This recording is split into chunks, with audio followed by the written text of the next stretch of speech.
Just off this dirt road in a heavily wooded area of Central Florida sits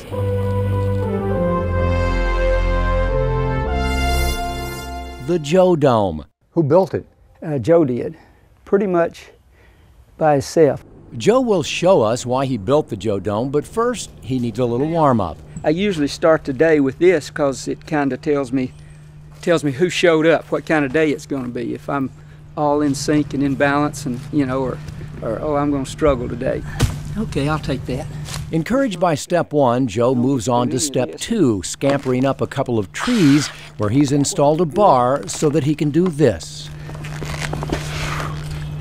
Ah, there it is. Come on around. This is probably a good time to tell you that Joe Johnston is 67 and a world champion pole vaulter. As for the Joe Dome, this is a little boy's dream of a playground. It's a pole barn that I put up so it would cover the pit and I could pole vault. Until he built the Joe Dome, Joe had no regular place to work out. Fortunately, I came into a little money, inherited a little dab of money, just enough that I could put down concrete and start buying a few boards at a time, and there it is. Before actually pulling out the pole, Got to be quicker. Joe practices a trapeze swinging drill from the top of a rolling staircase. Who built the staircase? Joe did, pretty much by himself. The stairs are rolled away and Joe cranks up the bar using an intricate system of cables, pulleys, and PVC. All of this designed, engineered, and built by Joe. Pretty much by himself. Joe finally grabs a pole but wants one more drill before actually vaulting. A pole planting drill into a custom-made sliding box, and of course, you already know who built it. That's terrific. His 67-year-old body now warmed up, Joe finally begins to actually pole vault, and that's where the real challenge and the real fun begins. The pursuit of perfection in a sport that requires speed, strength, flexibility, technique, and fearlessness. He's a world champion who remains an eager student, filled with the same determination he had when he first began to vault over 50 years ago. I've been doing this since I was 15 years old, but I still hadn't learned how to pole vault. There's a whole lot of stuff left to learn, and that's what keeps you going. And go he does. Joe and his wife Janet travel to meets all over the country in an RV that includes custom storage for his poles.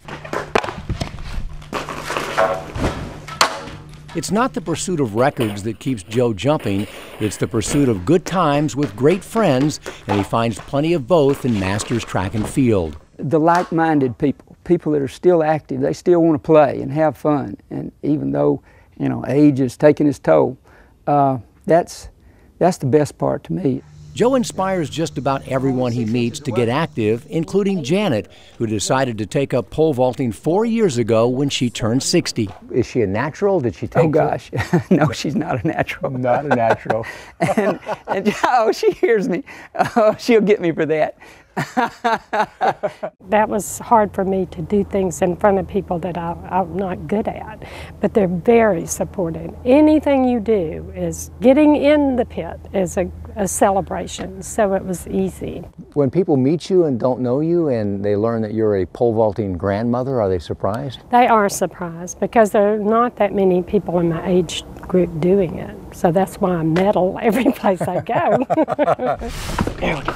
It's a unique lifestyle shared by two unique people who are happy to share whatever they know with everyone they meet. When you get to be this age and stage in life, you know a little bit about everything, but you can't remember any of it, so it don't make any difference. So, actually, he does remember the important lessons, and it does make a difference. I've learned to persevere because, you get injuries, and learn to look at the bright side and enjoy every day because you don't know what's going to happen tomorrow. I guess the biggest thing is what's the word? Follow your passion. Follow, whatever it is you like to do, get on with it and do it, because that's what we're living here today for. The amazing thing, Joe isn't alone. There are several Masters pole vaulters who also have pits in their backyard. I thought a year or two ago about starting a national backyard pole vaulting competition. You know, we'd go from yard to yard around the country, maybe someday. For now, he'll travel the country spreading the gospel of Masters Track and Field, which he believes is nothing short of the secret to life. The secret is finding something you like to do well enough that you want to do it every day. And when you do that, you have to have good cardiovascular fitness, you have to have some basic strength, you have to have some balance, coordination, you have to eat right so you don't gain too much weight. All of that is pole vaulting. That's my secret. By golly, that one was good. Of course, Joe is honored for his accomplishments, but it's easy to see he doesn't do it for the medals. While they grow dusty, hanging unceremoniously in the Joe Dome, he travels the country, collecting memories of good times with great friends and proving that with his lifestyle, 60 really is the new 30.